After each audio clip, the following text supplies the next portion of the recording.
whosoever abideth in him sinneth not. Whosoever sinneth hath not seen him, neither known him. That's very hard. Then he says in verse 7, little children, let no man deceive you. He that doeth righteousness is righteous, even as he is righteous. And he that committeth sin is of the devil. For the devil sinneth from the beginning.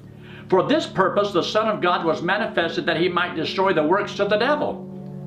Well, if that's true, he that committeth sin is of the devil. Well, wait a minute.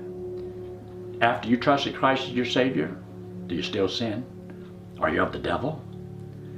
Scary scriptures. And therefore, many people, in trying to explain it, get in deeper and deeper.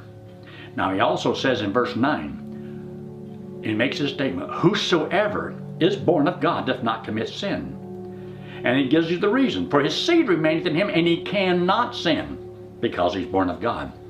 You see, there's two Greek words. One is poieo and one is prazo. Now, prazo, think of the word practice. Prazo. It means that you will not habitually, continually practice sin, you know. And the word poieo, well, that's a word that means will not commit one single act of sin. Not one. So the word that's used here in the book of 1 John is the word poieo, and it means cannot commit one single act of sin. And this is what causes a lot of people problems, because they say, well, if you're saved, you're either not going to practice sin or you cannot commit one single act of sin. So which way is it? Look up here. Let me explain it to you. This is our first birth, born of the flesh. We have an old sinful nature.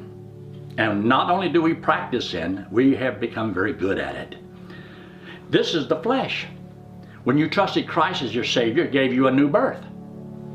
This is one that's born of God. This one has no sinful nature and cannot sin. So look at the verse. When he makes this statement, whosoever is born of God, which one is born of God? Well, the second birth. This one is not born of God. When this one sins, your first birth, this is of the devil. This is not of God.